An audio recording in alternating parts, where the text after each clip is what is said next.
लोग सोचते हैं कि शांति कहाँ पर मिलेगा। शांति के लिए हम लोग इधर उधर ढूंढते रहते हैं कि हम लोग को कहाँ पर शांति मिलेगा बोल, लेकिन हम लोग को कभी शांति ही नहीं मिलती। पर आज हम लोग प्रेम रावत जी के सत्संग से, प्रेम रावत जी के प्रवचन से हम लोग जानेंगे कि शांति कहाँ पर मिलेगा।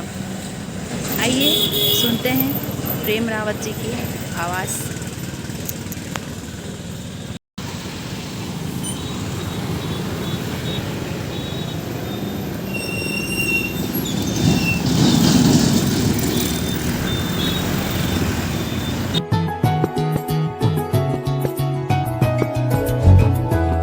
जब तक हृदय के अंदर स्वयं उद्गार नहीं जगेगा सेवा करने का, तो कोई कुछ भी कहता रहे। क्योंकि जब मनुष्य के अंदर जब वो उस ज्ञान का अनुभव करता है, जब वो सत्संग का फायदा लेता है, तो अपने आप ही उसके हृदय में आभार पैदा होगा। और जब वो आभार पैदा होगा तो उसको व्यक्त करने का मनुष्य के लिए एक ही तरीका है। और ये बात सिर्फ यहीं की नहीं है, ये बात तो सारे संसार के लोग। जैसे घर पहुंचेंगे तो घर की सारी समस्या तुम्हारा इंतजार कर रही हैं। उनको कहां जाना है, वो कहां जाएंगे। और चंद मिनटों के बाद तुम उन्हीं चीजों में लग जाओगे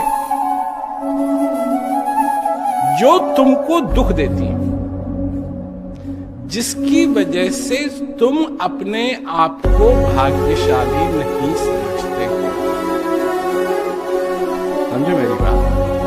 उन्हीं चीजों में लग जाओगे जो चीजें तुम्हारे जीवन में तुम्हारे ही दुख का स्रोत है। एक बात है ना, भीखा भूखा कोई नहीं, सबकी गठरी लाल। गठरी खोलना भूल गए इस विधि भय कंधा। यहां तो हम जो सुझाने जा रहे हैं तुमको, इससे तो तुम मालामाल हो सकते।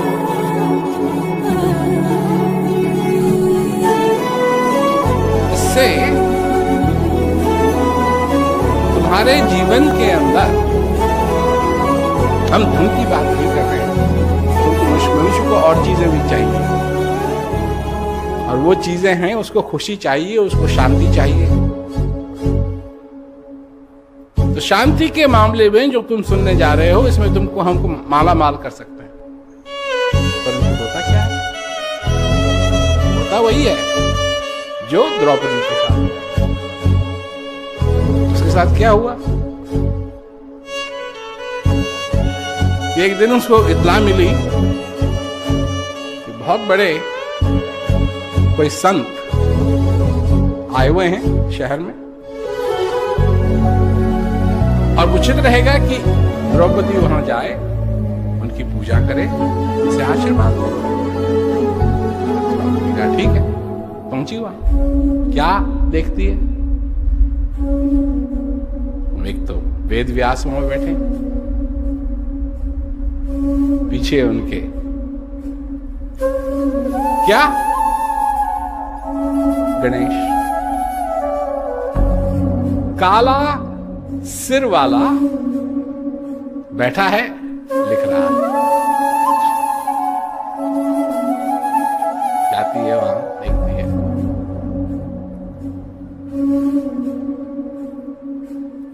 क्यों आई हो? आपका आशीर्वाद दिया।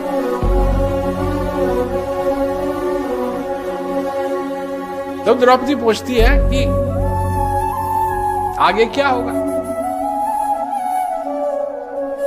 कुछ बताइए। आप तत्वदर्शी हैं, आप बताइए। यहां भी दो तीन बातें हैं बड़ी अजीब। एक तो वेदव्यास लिख रहे हैं, लिखवा रहे हैं, वो कह रहे हैं, गणेश लिख रहे हैं और यहाँ द्रौपदी उनसे पूछती है कि आगे क्या होगा। तो वो जवाब देते हैं कि तेरे कारण करोड़ों लोग मरेंगे।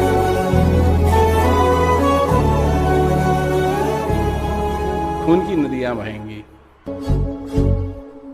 अब अजीब बात यह है कि जब ये वो कह ही रहे हैं कि ये होगा, उनको मालूम है कि होगा, क्योंकि जिनके बारे में वो लिख रहे हैं वो सब उन्हीं के कुल के हैं, सब उन्हीं के कुल के, जो लड़ेंगे लड़वाएंगे सब उन्हीं के कुल के हैं। और द्रौपदी यहां पूछ रही है कि मैं इतने लोगों की मौत का कारण नहीं बनना चाहती, मुझे आप बताएं कि मैं क्या करूं। चक्कर यह है कि जब ये होना ही है तो उसको सीधा सीधा बता दो, कुछ नहीं कर सकती। एक तो यह है कि तू कुछ नहीं कर सकती, ये हो गया भाग का खेल। या फिर ये बता दे कि मैं तेरे को बताऊंगा, क्योंकि ये भी होने वाला है कि मैं तेरे को बताऊंगा कि किस तरीके से तू ये बला टाल सकती है, परंतु करेगी नहीं। फिर भी सद्भावना होने के कारण वो उसको समझाते हैं, उसे कहते हैं देख तू 3 काम कर, अगर ये तू कर सके तो तू इन लोगों के मौत का कारण नहीं बनेगी।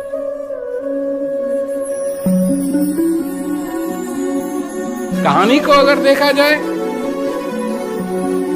द्रौपदी का जन्म ही इसलिए हुआ और वो कारण ही नहीं। फिर भी उसको समझाते हैं, यह है सद्भावना, मनुष्य के प्रति प्रेम।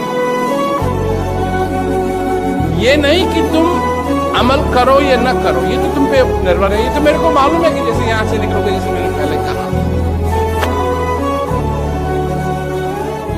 मतलब कान के छेद अगर इधर उधर होते पर वो एकदम ऐसे सीधे हैं, यहां से यहां तक।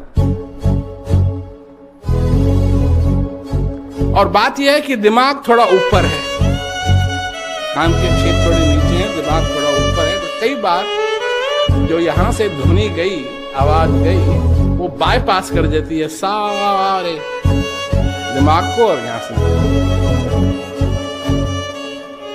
उसे कहते हैं कि तू किसी का अपमान मत कर,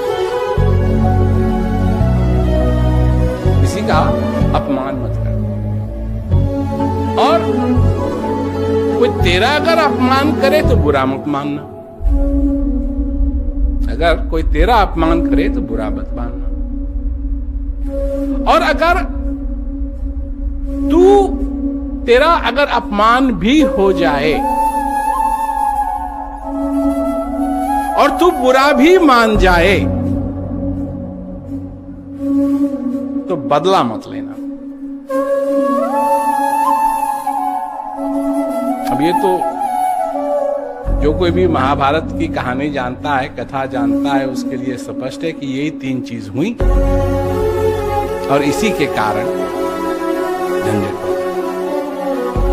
तुम्हारी जिंदगी के अंदर, अच्छा ये तो रही महाभारत की बात, ये रही द्रौपदी की बात, ये रही वेद व्यास की बात, पर तुम्हारी जिंदगी के अंदर जो तुम्हारे घर में महाभारत होती है, क्या वो इन्हीं 3 कारणों से नहीं होती? तुम किसी का अपमान करते हो, तुम्हारा अपमान करते हैं, फिर तुमको बुरा लगता है और फिर तुम बदला लेते हो। अपने मित्रों के साथ क्या होता है, तुम किसी का अपमान करते हो, वो बुरा मान जाते हैं, फिर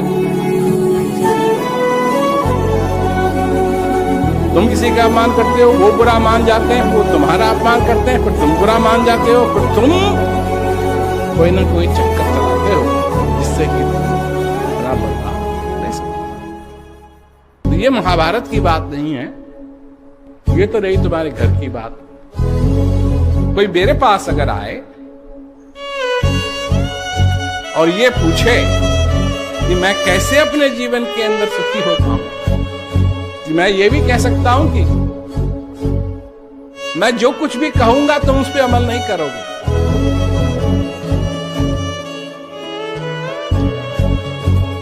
परंतु फिर भी मैं मानवता के नाते तुमको बताता हूं कि जिस चीज की तुमको तलाश है वो तुम्हारे हो।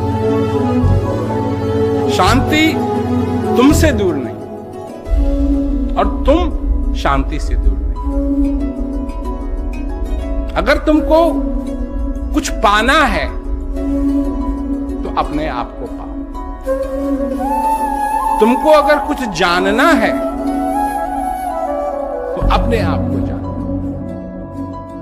तुमको अगर कुछ सीखना है तो उस विद्या को सीखो जिस विद्या के कारण, जिस विद्या के द्वारा तुम अपने आप तक पहुंच सकते हो। कि तुम समझ पाओ कि ये श्वास तुम्हारे अंदर जो आ रहा है, जा रहा है, ये क्या है। मनुष्य कंट्रोल करना चाहता है, हर एक चीज को कंट्रोल करना चाहता है। मौसम को कंट्रोल करना चाहता है, सूरज को कंट्रोल करना चाहता है, पृथ्वी को कंट्रोल करना चाहता है, नदियों को कंट्रोल कर, और ये कंट्रोल करने की भावना आई कहां से उसमें?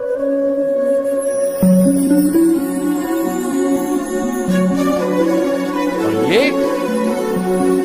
सब एक ही चीज का परिणाम, क्योंकि तुम भी अपनी फैमिली को कंट्रोल करना चाहते हो, तुम भी अपने दोस्तों को कंट्रोल करना चाहते हो, और तुम्हारे आसपास जितने लोग हैं तुम सबको कंट्रोल करना चाहते हो। जब तुम मूवी देखने के लिए जाते हो, फिल्म देखने के लिए जाते हो, पिक्चर देखने के लिए जाते हो, लाइन जब ज्यादा लंबी होती है, तुम्हारे दिल में इच्छा नहीं होती है कि तुम्हारे पास कुछ ऐसा हो लाइन। हर एक चीज को तुम कंट्रोल करो। क्यों कंट्रोल करना चाहते हो तुम?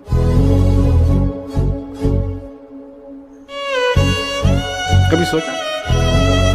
तो कंट्रोल करना चाहते हो तो ये नहीं मालूम कि क्यों कंट्रोल करना चाहते हो। तुम इसलिए कंट्रोल करना चाहते हो कि तुम अपने आप को नहीं समझ सकते। और अगर तुम अपने आप को समझ जाओ, तुम अपने आप को जान जाओ, तुम्हारे अंदर की चीज क्या है, उस ज्ञान द्वारा अपने स्थित जो शक्ति तुम्हारे अंदर विराजमान है उसका तुम अनुभव करो, तो तुम समझने लगे हो कि तुम असली में कौन हो।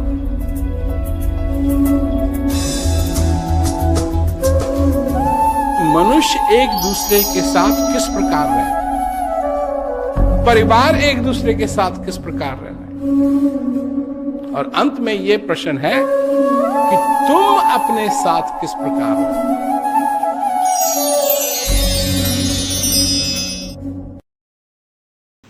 आपको बहुत बहुत धन्यवाद महाराज जी, इतना सुंदर सत्संग सुनाने के लिए और हम लोगों तक पहुंचाने के लिए आपको बहुत बहुत धन्यवाद।